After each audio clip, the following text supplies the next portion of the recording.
Italian Radio Hour is sponsored by Istituto Mondo Italiano. Mozilo matado, catado, Buonasera a tutti and welcome to the Italian Radio Hour. Io sono Stefano. E io sono Viviana. Ciao Stefano, come stai oggi? Non c'è male, non c'è male. E tu? Tiriamo avanti. Minus 18 Celsius? I don't know. At least there's sun. Well, we want to welcome back our listeners and welcome any new listeners to the show. And also we want to welcome our listeners online at khbradio.com. E benvenuti a tutti i nostri ascoltatori in tutto il mondo. This program will be in both in Italian and English and will feature stories and people that love or have an Italian connection, and people just like you. So if at any point you want to share your story with us, have an interesting connection to Italy or an interesting business, please email us at theitalianradiohour@gmail.com and we will connect with you. And be sure to like us on Facebook at the Italian Radio Hour as well as Instagram. All right, now that we have the pleasantries out of the way, let's talk about our last episode.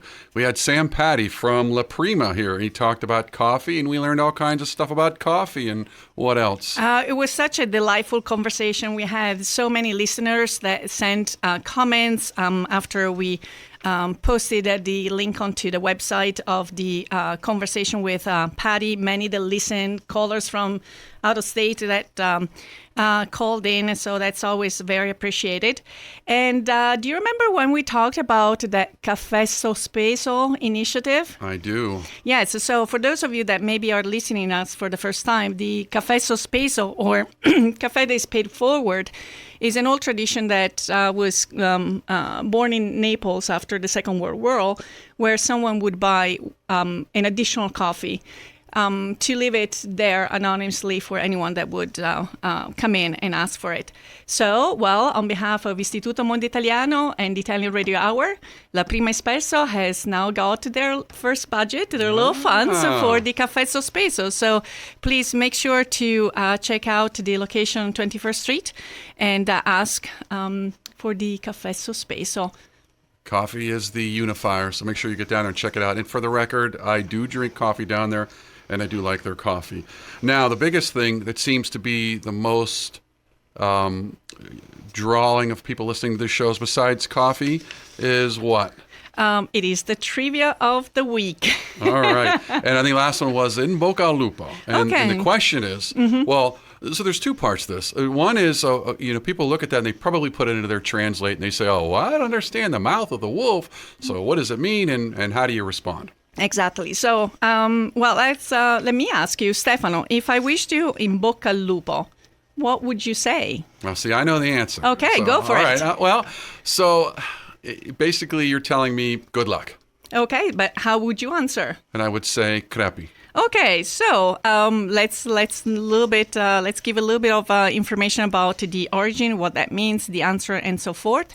So yes, the expression "in bocca al lupo" is typically the expression you would say to someone that maybe is facing an exam or a new job or moving somewhere, and the other person is supposed to answer with crepi, crepi il lupo, let the wolf die, instead of grazie or buona fortuna or things like that. So there are a couple of different origins or at least interpretations of this expression. One that has to do indeed with the wolves and the fact that the shepherds were trying to safeguard the cattle, the sheep from wolves. So one hunter would wish, or one shepherd would wish the other in the mouth of the wolf. Means like, I hope you're going to get such a good shot that you're going to get that wolf. And the second hunter or shepherd would say, I'm going to get him. Okay, crepi il lupo, let the wolf die. But the other one that maybe a lot of people might not be familiar with actually has nothing to do with the rural world, but more of a sea expression. And we can pinpoint this expression to Venice and specifically the island of della Giudecca. So the captains of the ships were used to register their crew members and the goods on a board that was called La Bocca di Lupo. And so eventually it became, a tradition of good luck to wish the sailors that were going at sea in bocca al lupo, to make sure that their names were always on that board. And kind of a synonym, say, come back safe and sound. And so, as I said, these are two very unique origins of this expression. There is another one that we actually wish the sailors, but I'm going to let the audience Google it because I wouldn't be able to use one of the words. So this is funny because it's just kind of like we were talking about Cup of Joe last week, and there was theories. Where does this phrase come from? So at the end of the day, these things have just been used so long, nobody really knows. But what's today's day? Actually, today is January the 27th, and I wanted to mention a couple of things. 2 years ago, unfortunately, 9 lives were lost in a horrific helicopter crash in California, and 2 of the victims were Kobe Bryant and his young daughter, Jana. And obviously, Kobe was a basketball legend, and he touched the hearts of people both on and off the court. And from ages 6 to 13, he actually lived in Italy, and he was totally fluent in Italian. His Italian was beautiful. His game was very beautiful. And 1 year ago, the town of Reggio Emilia, which Kobe called home, dedicated a beautiful piazza to him. And today they actually put a sign to honor Kobe and Gianna with this plaque that says Reggiani per sempre. So this is to remember an athlete that was cherished both on the court and off the court. But it's also another very important historical day today. And for those of you that are, today's the day of remembrance, il giorno della memoria. And I would like to just leave you with one quote by Primo Levi. È avvenuto, quindi può accadere di nuovo. Questo è il nocciolo di quanto abbiamo da dire. Cosa significa? So this is some events that have occurred, and it could happen again. And the question is that we have to talk about it.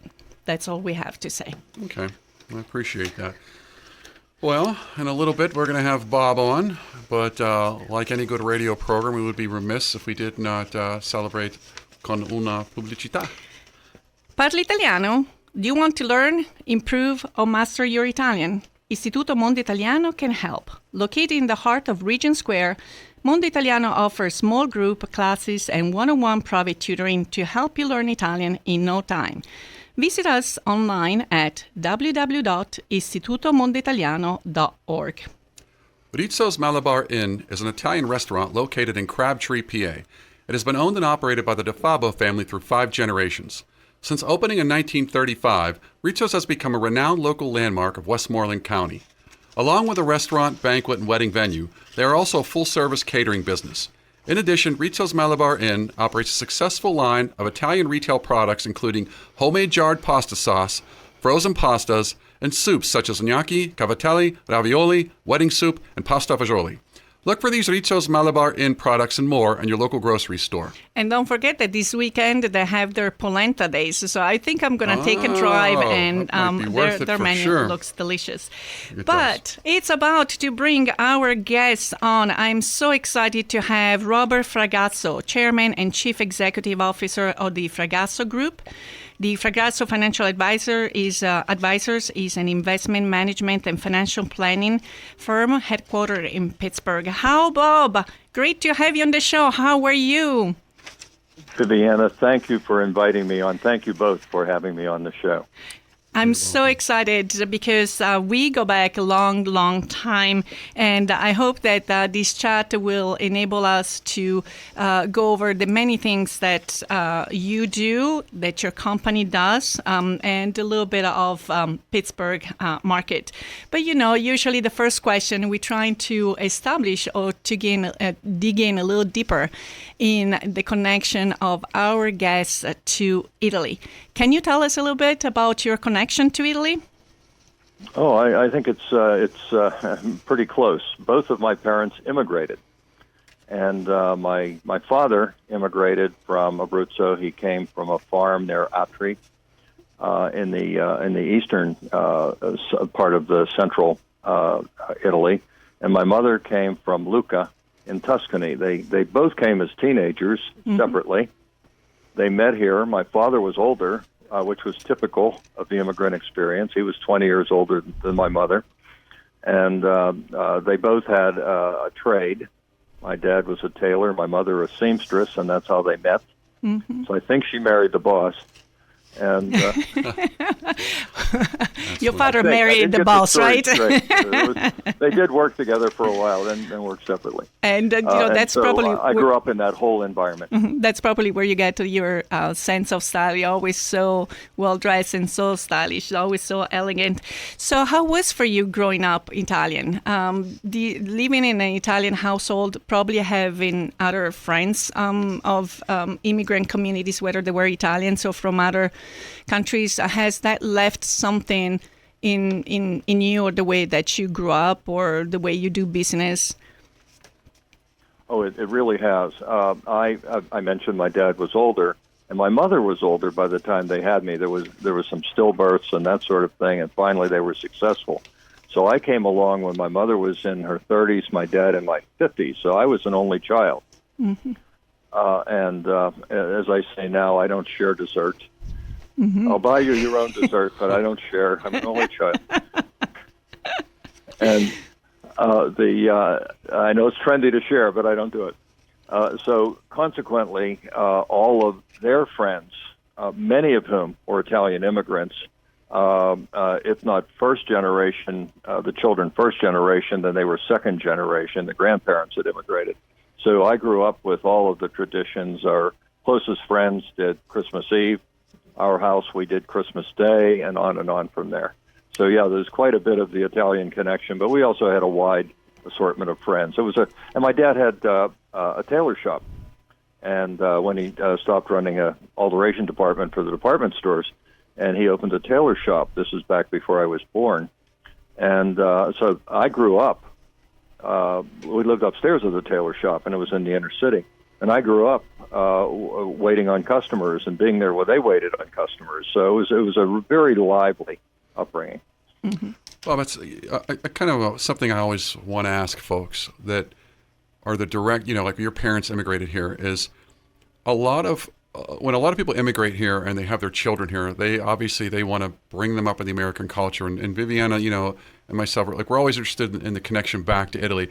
The biggest thing is, when you were at home, and I know this is kind of a weird question, but when you were at home, did they speak English or Italian to you? Not a weird question at all. The answer is, and Viviana knows this one, because she had to suffer me through Italian lessons.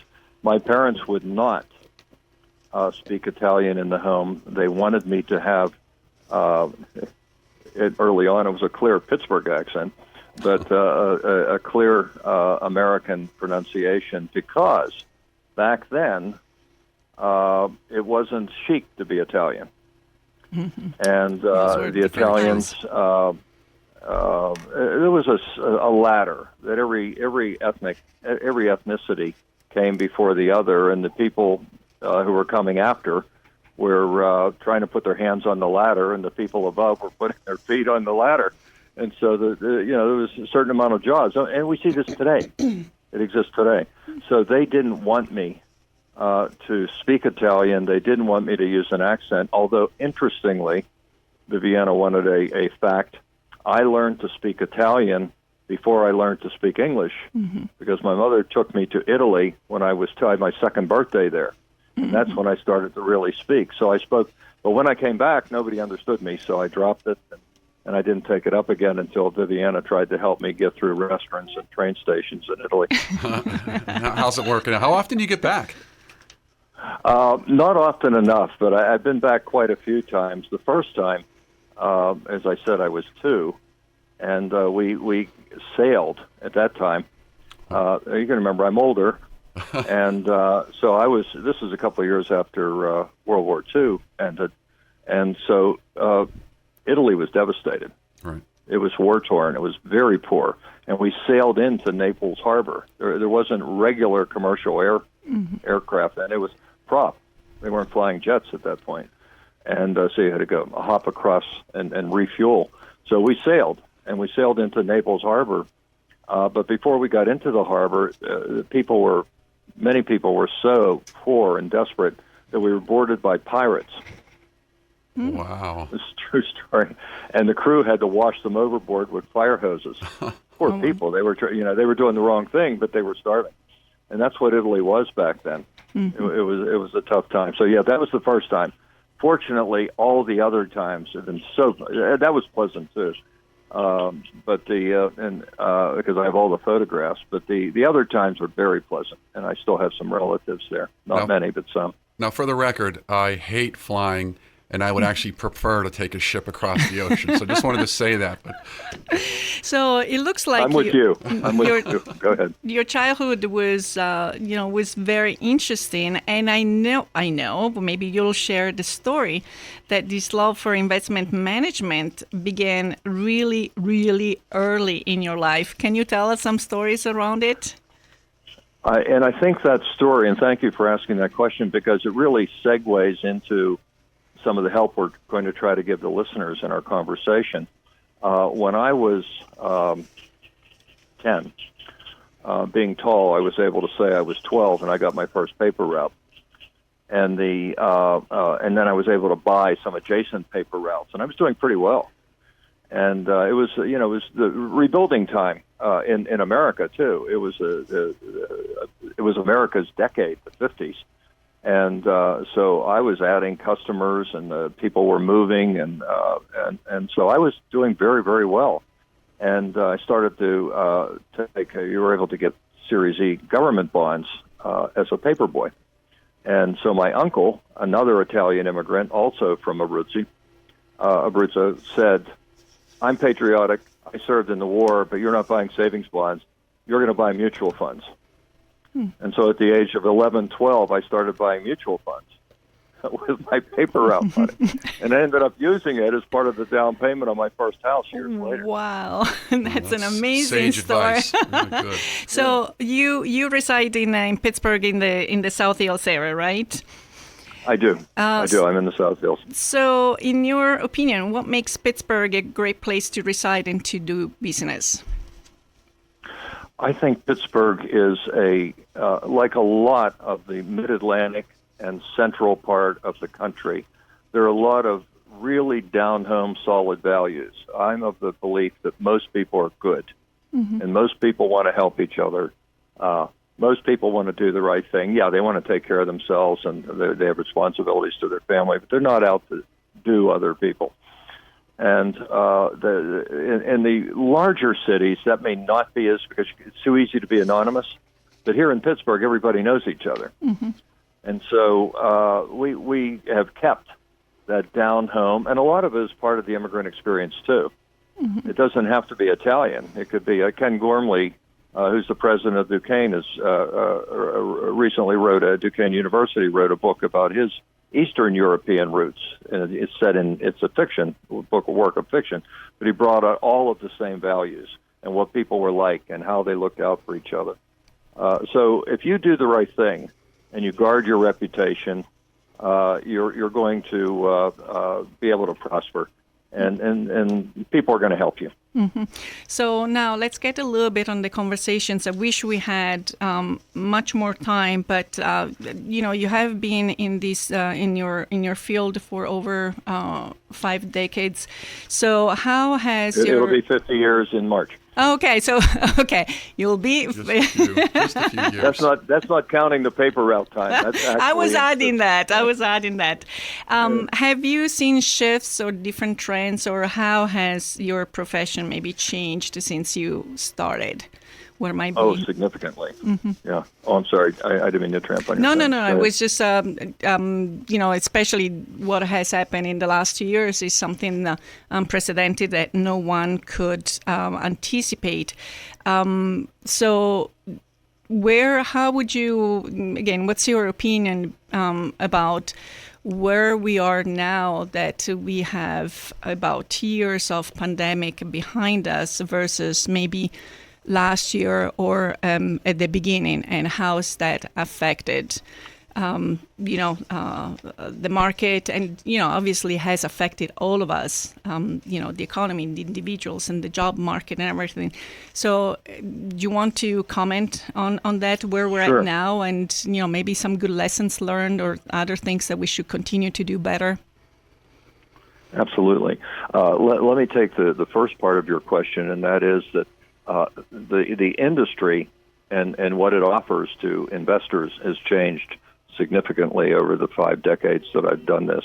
And without going through the chronology, which would eat up too much time, what we've got now that we didn't have 50 years ago was a plethora of investment opportunities. It was much more limited then, and it was much more controlled, and it was segmented. You bought insurance from an insurance company. You bought investments from a stockbroker, and you bought them on commission. Well, now it's so fluid, and the competition has driven down the costing that's been built into those investments to where it's very economical to make investments. Also, the individuals have the opportunity of fee-based, not commission-driven, and they are much more knowledgeable. You can sit on your computer and look up pretty much anything. Now, that doesn't make you capable of taking out your appendix or creating your own portfolio and managing it successfully, but it makes you a knowledgeable consumer of what's being told to you. Yeah. And you can make discriminatory, sound judgments. So the information that's available, the opportunities that are available, the ways in which the investment services are delivered to people changed drastically. Now, the second part to your question is what's different now? Nothing. That is, the world moves. It always has. If you go all the way back, we were talking about, look at World War II. Can anything be more cataclysmic than that? So when World War II broke out in Europe, the market fell. When the United States got into that war, what do you think the market did? I'm thinking it went up with a lot of defense stocks. Yeah, exactly, spending. So, and then after the war was over, you think it would go up a lot. No, it went down because the thought was that all those 6-7 million service members are going to come back on shore, and we're not going to have enough jobs, and we're going to go back into depression. But then Eisenhower's highway system, George Marshall's Marshall Plan, rebuilding Europe and the United States, all of that. You can't look around corners and think you know what's going to happen in the economy. What you have to do is trust in the natural evolution of people working together. So you can look at us politically. I've had people say, Viviana, you know that I got a lot of animals, and I'm talking from home, and I'm the only one who lives here. And I've got some that want to go out, so we're going to walk a little bit while I let them mind. That it's kind of a law of presentation physics, something like that comes up whenever you're on a call like this. So I like to say it's the joy of live radio, Bob. I'm sorry, say it again? No, it's the joy of live radio, so let the dogs out. And it's kind of interesting. Viviana is quite aware of this avocation of mine. But to finish the thought, I can go through universities and the colleges on this, and I go through the whole historic chronology, and I can go year by year and show you that as long as if you try to time markets, if you try to guess when the market's going up, the market's going to go down, you're going to hurt yourself. The key is to structure the right portfolio and make sure you're adjusting it properly, but you're not jumping in and out of the market. You're moving with the momentum that's inevitably going to happen. Markets will go up and down. The trend line will be right if, in fact, you've got your portfolio structured properly. So I wouldn't be concerned about political upheaval. People talk about inflation. Inflation's 7%. Inflation's 7% because of COVID. It's not going to stay at 7%. Do you want to guess the average inflation rate going back over any period of time, including the Depression years. 3.5%. So we've had 1%, 2% inflation. We're going to get back to a normal level. It'll be a little higher for a while. It'll still average 3.5%. When we do projections for our clients on the retirement planning, we build in 3.5%. Mm-hmm. Doesn't matter where inflation is. Mm-hmm. So my point in that, which was long-winded, I apologize, but I wanted to paint the picture. And the idea here being that the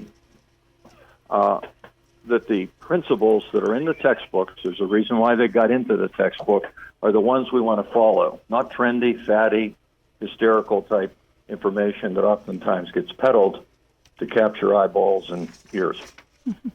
Okay, so we're going to take a little break because there are so many other things that I want to ask you. And if I understand correctly also, is that you want to make sure that your portfolio eventually is not lump-sided as well, because, as we'll talk about maybe, the winning strategies to have a well-balanced portfolio.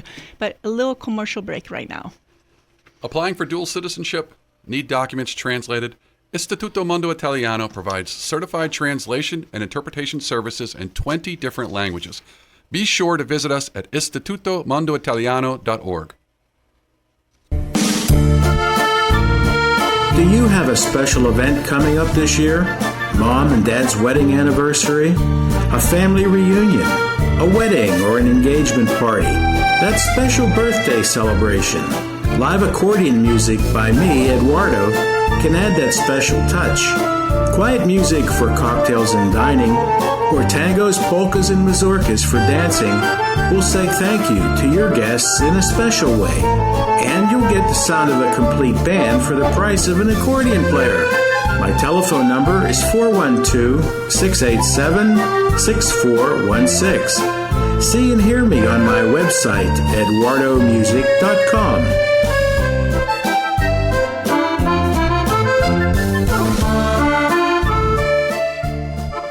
Okay, we're back with Bob Fragasso, and Bob, I would like to move our. I wish we could have just many episodes to engage in a deeper conversation, but I think that's also what your firm is for, indeed, to give those strategies and recommendations, and we'll check and to create plans for all of us. Your entrepreneurial spirit, you constructed a clear vision for your company, has positioned your company in a spot for longevity and growth, and you didn't keep all this information for yourself. Your book, Starting Your Own Practice, the Independence Guide for Investment Advisors, Attorneys, CPAs, and other professional service providers, is indeed a book that I have gone to and read the first edition. Thank you for sending also the second edition to plan out some of my strategies. And there is the chapter 2. What does it mean to be in business for yourself, and who does it well? Can you answer that for us? I think anyone could be. Those that have some sort of entrepreneurship in their family, however modest or humble, see that it can be done. They see themselves being able to move in that direction. It's harder if you haven't had that example by parents or other adult relatives as you were growing up. So it gives the courage to be able to take that leap. And my dad did that. When he left, he had a fairly responsible job for an Italian immigrant with the equivalent of a middle school education in Italy, because that's what people got back then, middle school here. And he came with a trade, and he learned a trade, and he had a very responsible job and made a good living. But he made the decision that the way in which the department needed to be, was mandated to change, wasn't going to work well. And he said, it's time to do my own thing. And you've got to be able to have that that feeling and that confidence in yourself that you can do it. Now, if you're not born with it or you're not modeled it, you still have it innately. You just have to reach down inside yourself. And the way to get it is, what do I want out of life? What do I want to do every day? And with whom do I want to do it? You saw those two questions in the book. And you've got to really spend time asking and answering those two questions. It isn't, well, I want to be a vice president. No, you're on the wrong track. What do you want to do every day? And how do you want to do it with whom? And when you answer that, then the vision of what you want will begin to propel you forward. Yep. And, Bob, the interesting thing that you say that is there are a lot of people that are successful, and people say, well, how did that guy or gal get successful? Well, you kind of nailed it. They took a chance at the end of the day. And just because you take a chance doesn't mean you're going to make it. But another thing I want you to kind of comment on, there's a lot of people that think, I'm going to invent the pet rock, and I'm never going to have to work again, and everything's going to be easy. Would you agree with me if I said being your own boss, being an entrepreneur is probably harder sometimes than having to go work for someone else? Because everyone says, I don't want to have a boss. I want to be my own boss. I think that's, if you're going to be successful, I think that's harder. What would you say to that? I think we can make it harder. I think a fellow that I know wrote a book that talked about working on your business, not in your business. That doesn't mean you don't work and you just sit and pat your belly and think. But you've got to be able to take some distance, some perspective. And so if you're constantly focused on the goal, you see yourself the way you want, you will become what you think about. That is a physical, psychological fact. What you put in your mind is just like what you put in your body with food, your body's going to look that way. What you put in your mind is how your mind's going to operate. So is it harder? You'll work more maybe, but any successful person, a successful VP of a company is going to work 50 hours, maybe 60, an average of 50 hours a week. An entrepreneur can be successful on 50 hours a week. You don't have to work 100 hours a week. Yeah, that's smart about it. But that's probably the biggest fallacy that people believe. There are people who say, yes, I'm my own boss. I can choose any 365 work day, 24/7. But to do it in a smart way is indeed to create some sort of balance. Yes, you're still going to put more because, after all, you're responsible for not only the success of your business, but also there are going to be other lives that will eventually depend on you once you start having employees really and everything. business. But you need to regenerate yourself with ideas also physically and everything. And we know that, Bob, you're keeping yourself fit. You have many different interests. And there is something that you devote a lot of time to, and which is indeed your nonprofit work. And specifically, would you like to tell us more about the organization that you have been devoting so many years? Sure. Yeah, well, and you too. You've helped out quite a bit. I appreciate that, Viviana. I think the complete life argues that you should have more interest. You can't devote your whole life to your business. Although I would argue also that if you have other interests, your business will be better. You'll rejuvenate yourself. You'll also meet more people. You'll attract business to yourself, not because you're out there trolling for business, but just because people will see you engaged and active and effective, and they'll select you for whatever it is you do. An attorney, an accountant, whatever. That's all in the book.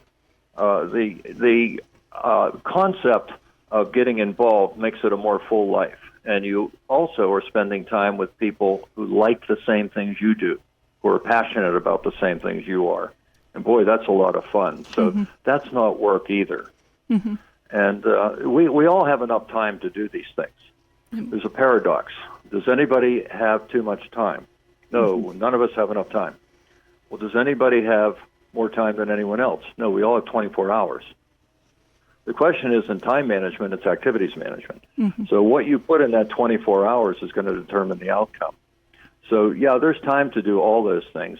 So specifically, for me, it's animal welfare, and it's the education of young people, which the subset of that is returning veterans also. Yes. Education. So the idea of animals being treated humanely because we're all in this together, and it enhances. It's wonderful to see a young couple with young children adopting and taking home their new best friend. So people and animals go together. And Animal Friends is a shelter that started at the beginning of World War II, placing the animals of departing service members because they were getting draft notices and take a physical at the federal building. Okay, go to the P&LE station or Station Square, and you're shipping out Monday. What am I do with my dog, my cat? So they started that way back then. And now we're doing the reverse. We're placing animals with returning service members. So if anybody's a veteran of any era, you can adopt from Animal Friends fee-free. Thank you for your service. If you're a veteran that has an emotional or a physical challenge, we will train the dog. It's not a service dog. That's a different level. We will train for whatever specific needs you have. We will match you with the right animal, and still all of that's free. So a lot of good things for people. That's my reason for telling the story. But again, to publicize it to veterans. So what we do for animals benefits people. And that's a big deal for me. Yes, and Animal Friends has a beautiful facility, a state-of-the-art facility on Camp Horn. And I don't know if you remember, but when we had our first episode, we had the Italian Women USA, and we were talking about volunteering as an activity to integrate newcomers into the fabric of the city, do something useful.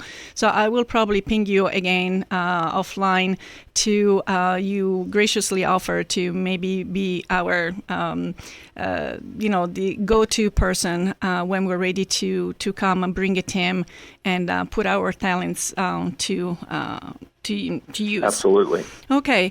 Bob, I really would like to thank you so much. I know, again, the conversation could go on and on. You have so much wisdom and knowledge, and I just want to remember our listeners to get in touch with your advisors at www.fragassoadvisors.com. And one thing that I want to add is, whenever we are selecting the businesses that we're dealing with, I like to do my research, and I love to read also what the employees have to say about the companies, the workplace they work in. And it's just such a stellar comments from the employees, the fact that they also have embraced this philanthropic philosophy. They feel that they can walk into your office and ask you questions. So as I said, it's a business that where there is trust and at all levels. So I hope to come and see you very soon. All right, and I appreciate both of you inviting me on the show. I will be happy to give the inside tour to your group of women anytime and talk about, we can arrange it, and talk about what the opportunities are to be involved at Animal Friends. And Viviana, you know that anything I can do to help you, you just let me know. Thank you very much. You have a lovely evening, Bob. Thanks, Bob. Appreciate your time again. You both.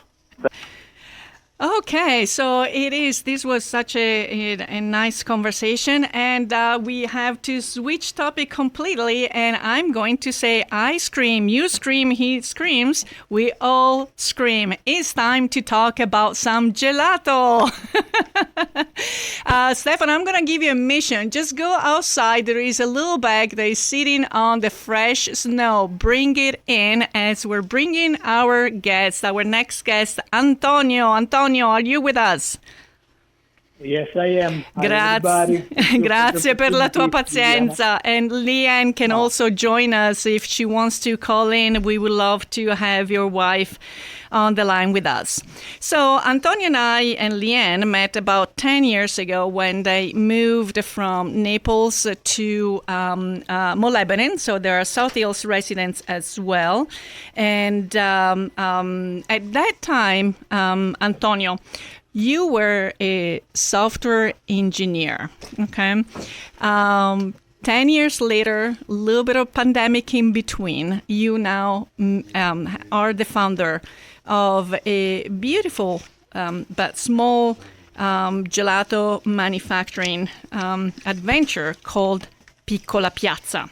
Okay, do we want to elaborate first on the idea of piazza the way that we know it in Italy? So, what is a piazza for you, Antonio? Well, Liana, the piazza, I came from a very little town from South Italy where the piazza is like the place where you can meet friends, you can play with the ball, you can have the bar having a coffee, a gelato, some good to share with people. So it's the idea that you can have the social life spontaneous, not organized most of the time, and enjoy some good food or sweets too. That for sure helps to socialize with. Quindi un punto di ritrovo per chiacchierare, scherzare, parlare di calcio. A little bit of everything, in period of the time there are politics, and we talk about politics, and then soccer. The piazza is like the occasional place where you are passing by, knowing that maybe you will meet some friend or make some new friends. But in any case, a coffee is always available. Okay, A so gelato if somebody made. So the idea was to try to bring locally, with my little business, the opportunity to have some nice, good dessert to share with friends. yes, because after all, you are also from Calabria, so probably when we talk about pizza and il tartufo, and you, although I introduced you as a software engineer, your background, though, your family, you grew up with a family running food businesses. Is that correct? It is correct. Yeah, there is a kind of history of the South here. My grandfather was like the guy who had a little piece of land, so he was able to provide for the family. But the next generation, like my father, all small business owner, and then everybody at the university. So we had these 3 steps, for being working in your land to get some degree. And I did the, for 25 years, the IT business, let's say. But this experience of the past, I thought that here can be really valuable, because behind of everything is just the fact that you are trying to bring locally some traditional good things that we missed from moving in the States. And for sure, working with the family, knowing the process inside, working very hard. I was always like helper, never the chef or the pastry chef or the whatever. I was always there helping. But you get the attitude to do complicated things, because producing the food is a kind of complicated process to keep clean, to put everything in place. It is indeed, because we benefit, we see the end result, but there is so much work that goes into it. So in 2012, you and Liane. Ciao, Liane, if you're on the line with us, welcome. Hi. Hi, thank you for having us. Thank you for joining. So you're moving in Molebene, which is a very nice neighborhood, and you noticed that something was missing. Right, a nice gelato shop. So that game maybe spurred a little bit of the idea, but again, Antonio was still involved, was still into engineering, and eventually you picked up on these just as a hobby, right? You started to make gelato for friends and family, maybe picnics and so forth. Can you tell me a little bit about what the initial reaction or feedback was? Probably your popularity increased 1 billion% among all your friends and family. Can you tell us a little bit about the first batches of gelato and comments that kept on then going? Asking to me? Yes. See. No, the thing was this. We bought for home the little gelato machine, and I was able to find here locally with distributors from Italy the same ingredients that we were using in Italy with the business in the family. So I started buying, like pretending I'm having a business, but in the truth was just for us, for family, for friends. And during I was a consultant in a big company here. I was bringing Gelato and testing. It was like a proof of concept to see if people like what they say. Because to be honest with you, Viviana, at the very beginning, we were thinking to do some business related with food. But still, which food not to produce, but still to be determined. I had the idea to bring pastette amaretti or little cookie, almond cookies, or doing some different products. So when I found finally these ingredients from Italy, especially the amaretto di Saronno, that is well known because it's a liquor too, no? Mm-hmm. I have scenes in front of me of colleagues. They were so happy in the face, like really a little guy, So they were really enjoying licking this gelato and say, "Oh, this is very good. I never tried." So whenever we tried, also sometime my daughter she was saying, "Papa, it's not very good today." It became like a little bit some defect, Mm-hmm. So do not bring this at the office. I say, let's try it and see. Let's friends to try. And everybody was, really enjoying it in any case because we have little defects. But still, the overall experience was. So this, it kept me to think that maybe a business, specifically with gelato, could be something that could work here. Mm-hmm. And now it's 5 months, 5 decades. That my experience is shorter. Mm-hmm. It's 5 months that we are. We have this little store, this production facility, as another store because of the pandemic. And I found in a natural way that there are a lot of people that really, really like the idea to have artisanal made gelato with simple ingredients, local as much as possible. It's true, I'm importing bases from Italy, like hazelnuts, but milk and cream milk, that is 73% of the gelato, are from, a local dairy. So just combining together simple ingredients, good ingredients. I studied a lot, other than I knew something before, to have a better, nice mix. It's resulting like in a, satisfaction from customers. So I'm growing in terms of number of customers, and mostly I have a lot of many of returning customers. In 5 months I have customers they bought like 8, 9 times. Antonio, it's really hard to talk about gelato without having some. So Stefano has now 3 flavors in front of him.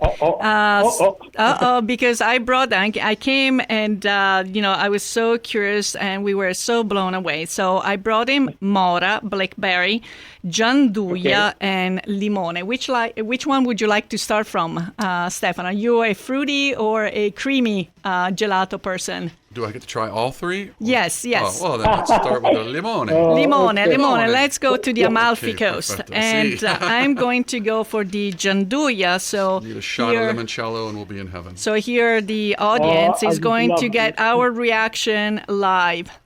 Drum roll, please. Oh, that's pretty good. Okay, so this is how I would define the gianduia. And for those of you that grew up eating gianduiotti, you can probably relate to that. It is rich but natural in a way. It's very well balanced. It is fresh. You can taste the ingredients. And because they're made in small batches, I just call it addictive. Very good. Very good. So, So I have it. Go ahead. I'm sorry for interrupting you. No, sorry. I have in front of me the container, the ingredient. This gianduia comes from Italy, And there are two ingredients inside. One is cocoa powder and hazelnut. The hazelnuts You make do the ya- difference. Hazelnuts and cacao. Yeah. So it's a very simple mix, but it gives some new experience with the gelato, respect to the chocolate or the hazelnuts.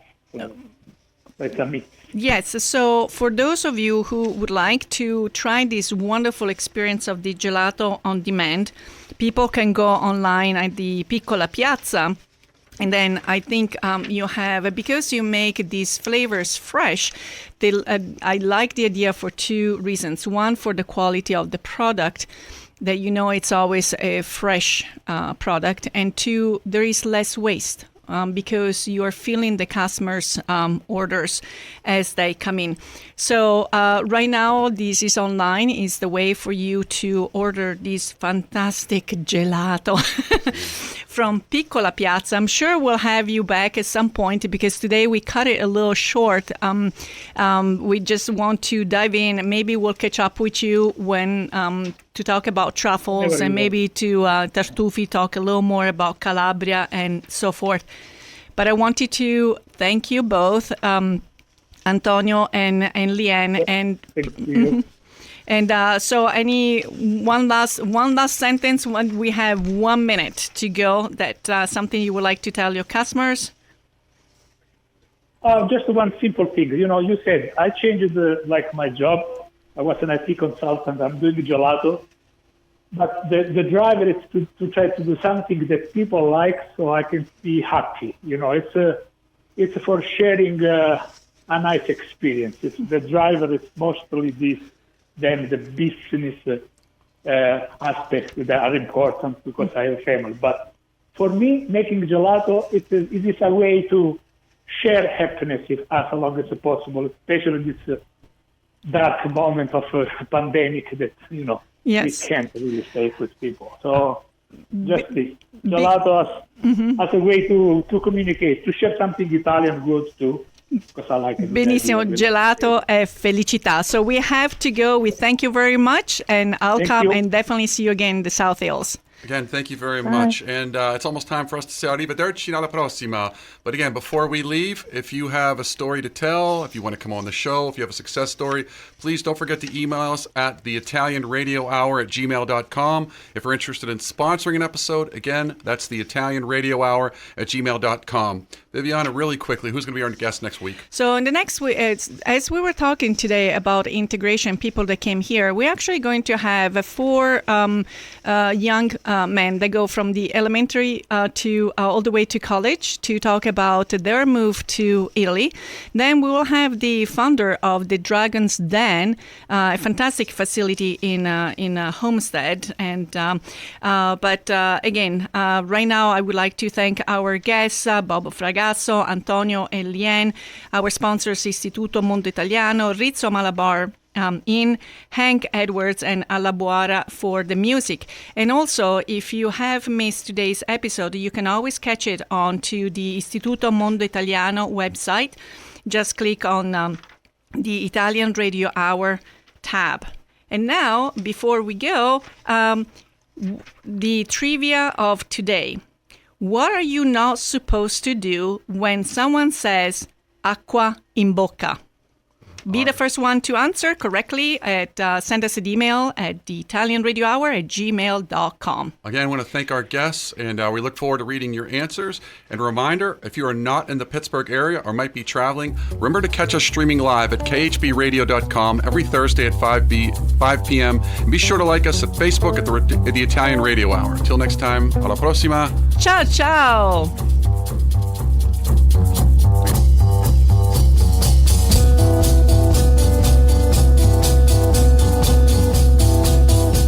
The Italian Radio Hour has been sponsored by Istituto Mondo Italiano.